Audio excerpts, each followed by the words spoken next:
اعوذ باللہ من الشیطان الرجیم بسم اللہ الرحمن الرحیم ألم تر إلى الذين أوتوا نصيبا من الكتاب يؤمنون بالجبت والطاغوت ويقولون للذين كفروا هؤلاء أهدى من الذين آمنوا سبيلا۔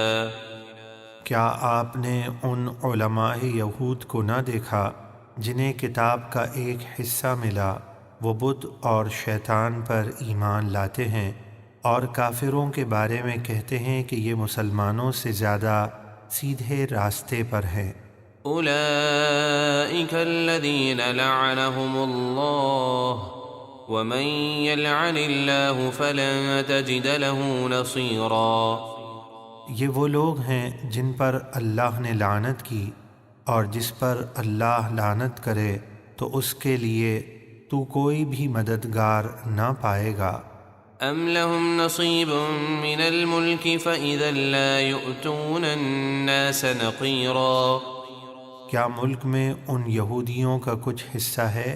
ہرگز نہیں۔ اگر ایسا ہو تو وہ لوگوں کو تل کے برابر بھی کوئی چیز نہ دے۔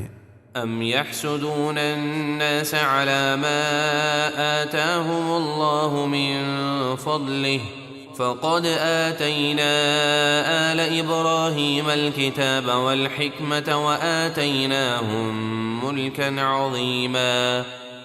یا وہ لوگوں سے ان نعمتوں پر حسد کرتے ہیں جو اللہ نے انہیں اپنے فضل سے عطا کی، تو بے شک ہم نے تو ابراہیم کی اولاد کو کتاب اور حکمت عطا فرمائی اور انہیں عظیم سلطنت دی۔ فمنهم من آمن به ومنهم من صد عنه وكفى بجهنم سعيرا۔ تو ان یہودیوں میں سے کوئی اس نبی آخر الزمان پر ایمان لایا اور کسی نے ان سے منہ پھیرا، یعنی ایمان نہ لایا، اور ان بے ایمانوں کے لیے بھڑکتی ہوئی دوزخ کافی ہے۔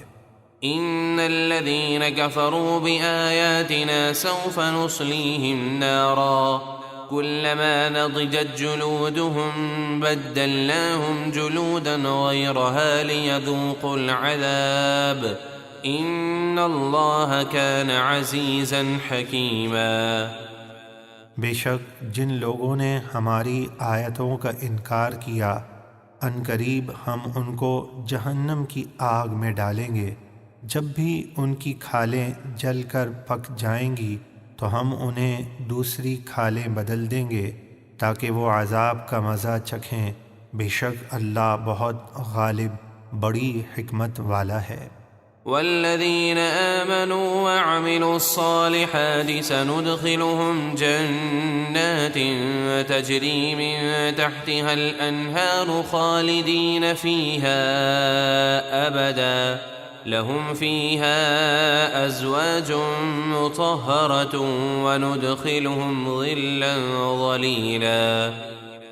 اور جو لوگ ایمان لائے اور انہوں نے اچھے کام کیے، عنقریب ہم انہیں ایسے باغوں میں داخل کریں گے جن کے نیچے نہریں بہہ رہی ہیں، وہ ان میں ہمیشہ رہیں گے، ان کے لیے وہاں پاکیزہ بیویاں ہیں، اور ہم انہیں جنت کی گھنی چھاؤں میں داخل کریں گے۔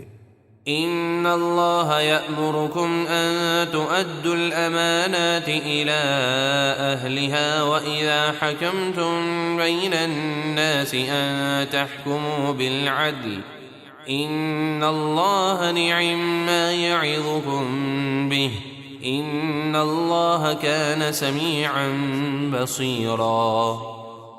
بے شک اللہ تمہیں حکم دیتا ہے کہ جن کی امانتیں ہیں ان کے سپرد کرو، اور یہ کہ جب تم لوگوں کے درمیان فیصلہ کرو تو انصاف کے ساتھ فیصلہ کرو۔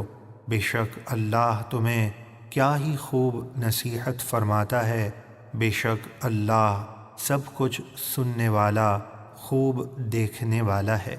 يا أيها الذين آمنوا أطيعوا الله وأطيعوا الرسول وأولي الأمر منكم فإن تنازعتم في شيء فردوه إلى الله والرسول إن كنتم تؤمنون بالله واليوم الآخر ذلك خير وأحسن تأويلا۔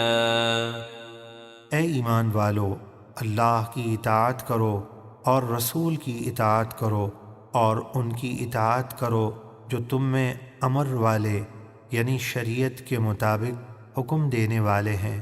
پھر اگر تمہارا کسی بات میں جھگڑا ہو جائے تو اسے اللہ اور اس کے رسول کے حضور پیش کر دو۔ اگر تم اللہ اور قیامت کے دن پر ایمان رکھتے ہو یہ بہتر ہے اور اس کا انجام سب سے اچھا ہے۔ صدق اللہ العظیم۔